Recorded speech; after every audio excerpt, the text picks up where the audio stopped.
Hi, my name is Masyla Brown, and today I will be talking about the dispositions of learners as well as expectations for professionals in education.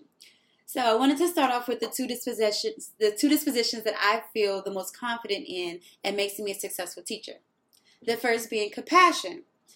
So, school-wide, we have a procedure where every teacher is required to greet their students coming into the classroom in the morning. And I personally like to make sure that I'm greeting my students with a big smile, a high five, handshake, or a hug, and I'm letting them know that we're going to have a great day today.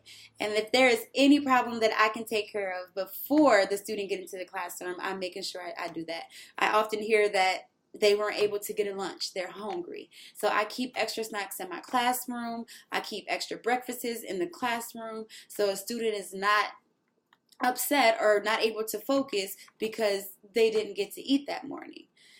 So that just lets the student know that you care, and that just builds rapport with the students, and it just helps you build a connection with the students where they want to perform to your expectations.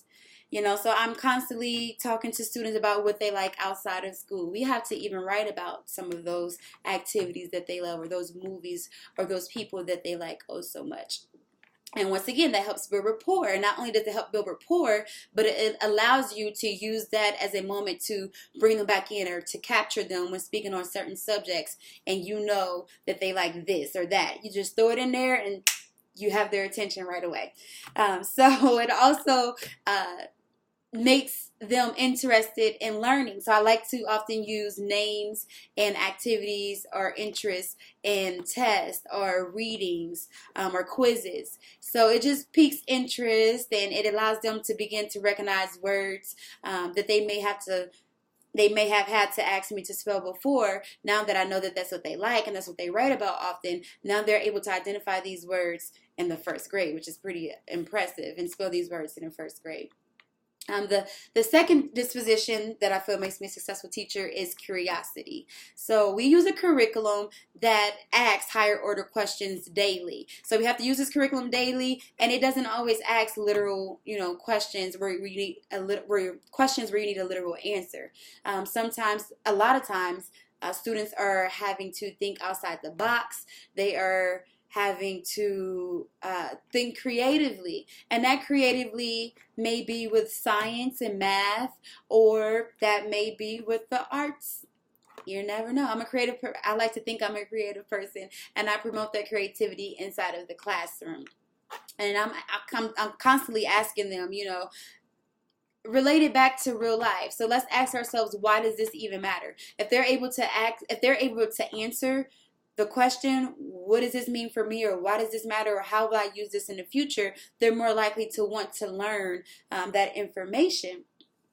And I do encourage my students to work in groups and collaborate to get through those situations, those little roadblocks, and they often talk it out. They surprise me a lot.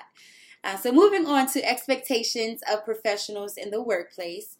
So expectations that I plan to uphold will, of course, be being on time, um, promoting educational quality, using culturally appropriate communication with parents and families, respecting professional relationships with students and parents. So those are the given expectations that I plan to uphold, but I did want to focus on a couple that we may tend to forget about sometimes, which one would be collaborating with colleagues from other agencies to improve services. I would love to do that next year. I did not do this my first year, which was last year of teaching. So just making sure I'm reaching out to those agencies, so when parents, ask me for further information, I have that ready. Or if parents want another assessment from another person, I have that ready. The next one I wanted to talk about is intervening professionally with colleagues. Intervene professionally when a colleague's behavior is illegal, unethical.